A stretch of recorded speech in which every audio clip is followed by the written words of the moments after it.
Welcome to another live interview session here at the PAME Code Facebook group's Season of Courage. I'm Emmy, your host, and today we are joined by a joy and purpose coach who specializes in empowering women to create lives, homes, and businesses they love by designing them with joy, simplicity, and intention.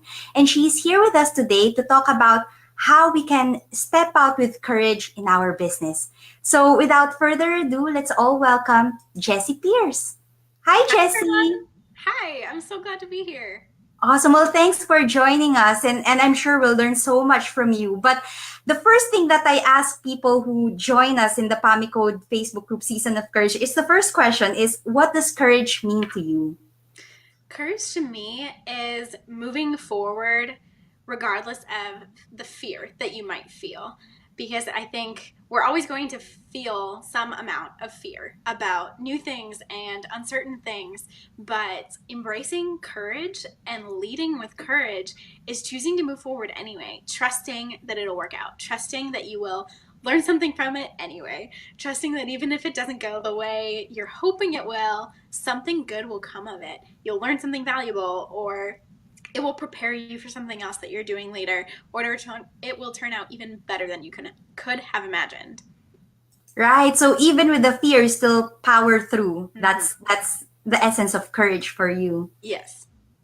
Yes, and I can imagine why this is important in business. So could you tell us a little bit about that? Because this is the topic of your interview today. It's all about business. So why is courage important in business?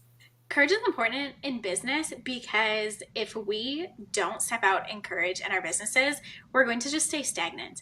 We're not going to grow. We're not going to attract more clients. We're not going to try new things and try new platforms, try new tools as they come out.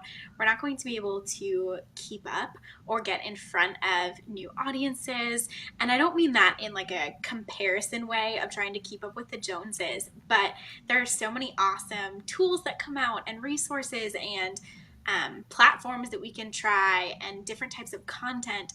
And if we're not willing to run with our new ideas and take risks and try new things, then we're just going to get stuck and we're probably going to get burned out. We're probably going to get tired because we'll just plateau.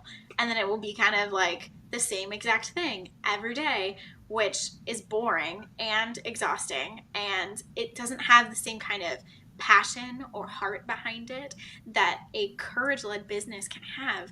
When you're leading with courage, you're choosing to step out, to try new things, to follow your purpose for your life and behind your business, to lead with passion, to follow what brings you joy, what things fit with your personality, what things seem interesting, what things appeal to your audience, and courageously choosing to try them because you won't know how they're going to work out if you don't try. And you have to be willing to try up front if you really want to continually be bringing that value and that variety to your audience.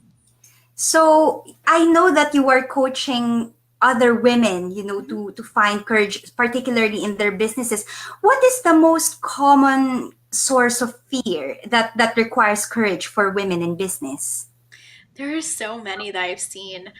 Some people are just afraid to start because they think they're going to do it wrong. They don't know if their idea is going to be a good idea, but they won't know if they don't try, right? They can sit there at the beginning at step one and think, well, I don't know if this is going to work out, so I don't want to start. I need to know, I need a guarantee that this is going to work.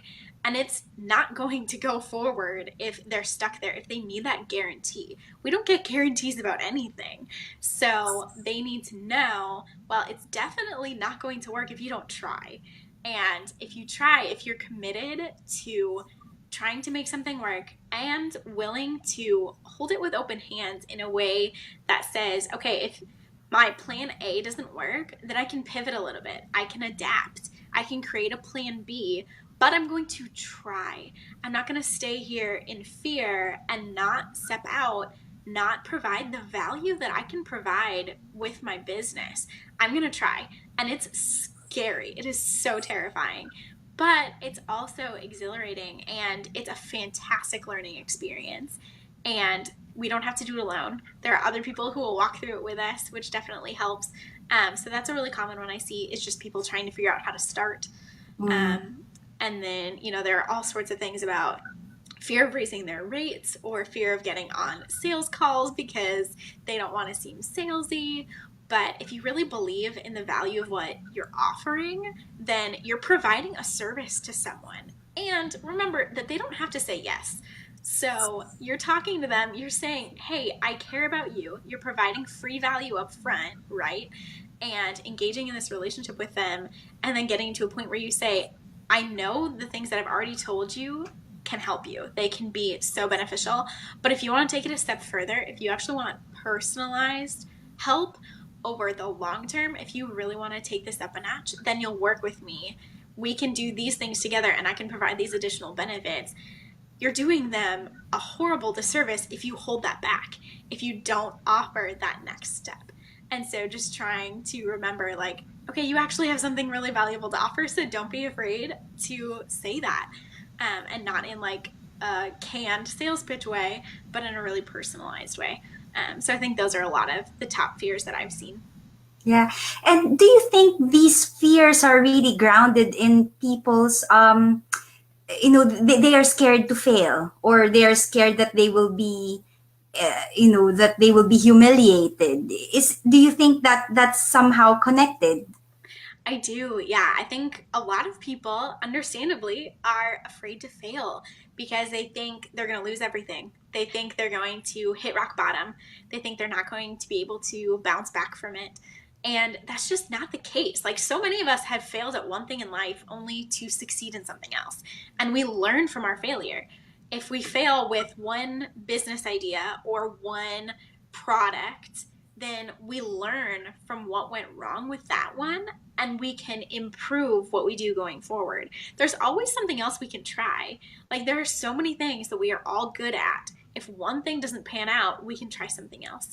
And we're all surrounded by people who can support us and other job opportunities, other business ideas. Like, it doesn't have to be the end of the road if something doesn't pan out the way that we want it to.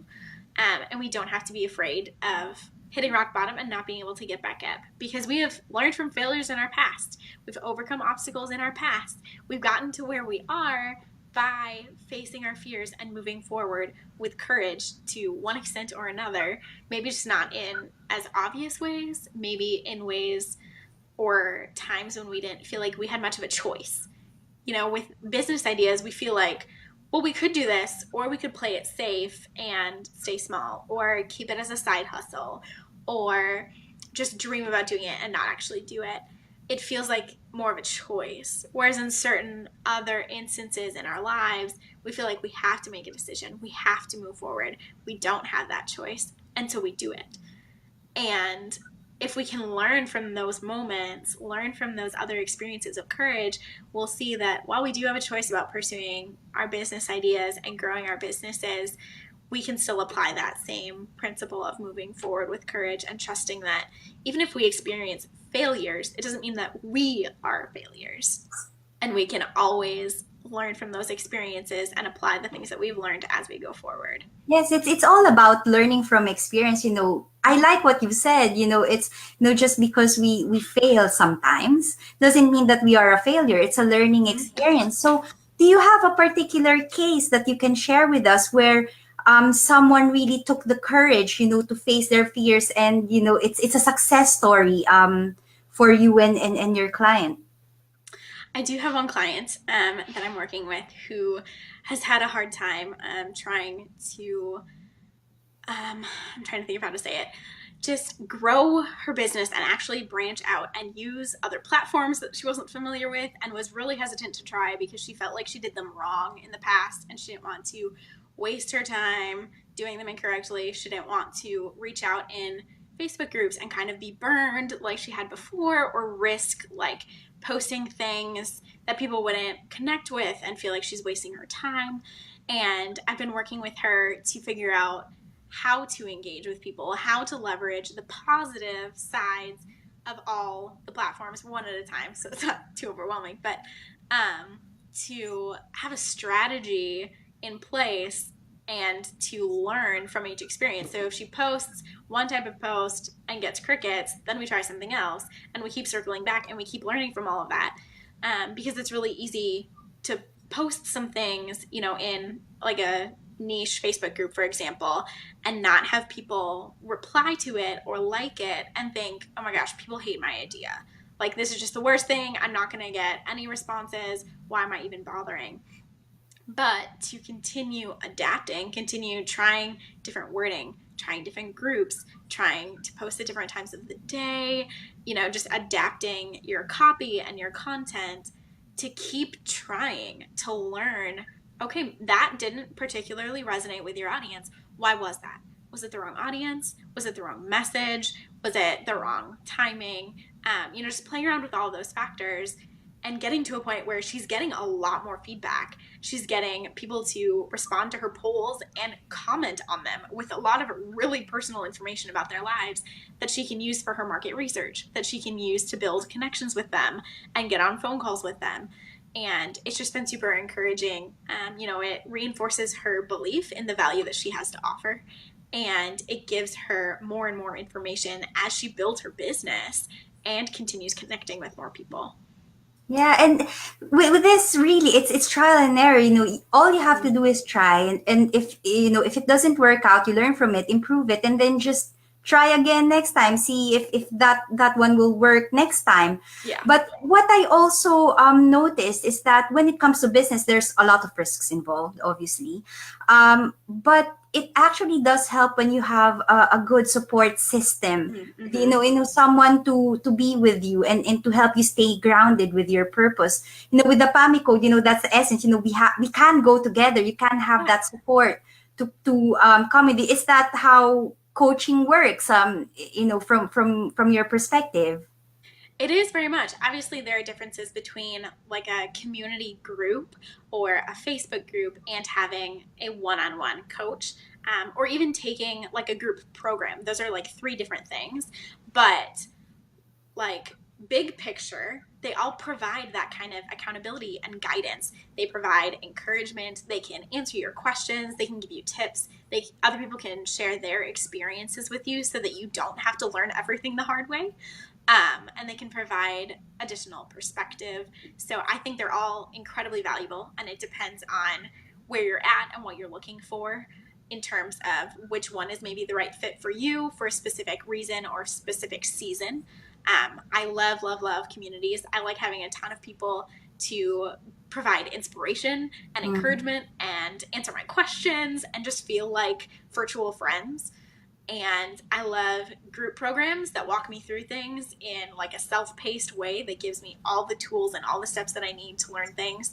And I like coaching environments where you get one-on-one attention and someone can actually look at your work and get, on the phone or on a video call with you and say, okay, let's work on this. This is your assignment for the week. We're going to keep talking. I'm going to ask you how it was going. We're going to create a personalized plan. You're not going to have to figure this out yourself.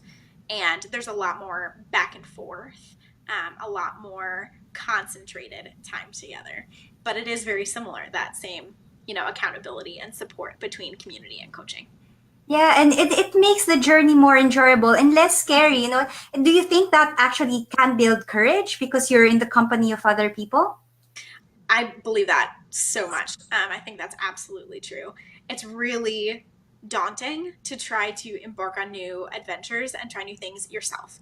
But when you know that there are people beside you, there are people ahead of you, and there are people behind you, you can feel a lot more secure, even if you're not doing the exact same thing, because you're probably not. You're doing similar things. You're feeling the same fear that other people do currently feel, have already felt and have moved through, or will feel in the future. And that's why that's so important, because there are people ahead of you that can say, I've been there. This is what I did. This is how I got through it. There are people right next to you that are like, yes, I completely agree. I'm in the same boat. Let's do this together. We can do it. And there are people behind you who need you to turn around and say, okay, I'm a couple steps ahead of you. This is what I learned when I was in the spot that you are now in. And so it's kind of like a pay it forward sort of model. but it really just enriches your experience. And like you said, it makes you feel less afraid because you come to realize that you're not alone. Yes. And so my takeaway message from our conversation today is that, okay, business can be scary. There are risks involved. But the thing is, you just have to try, trial and error, learn from your experience. And if you can bring people with you, to join you in your journey, whether it's a support group, coaching, or whatever, just makes you feel less alone. And it Yeah. helps to build that courage within you. Yes, absolutely.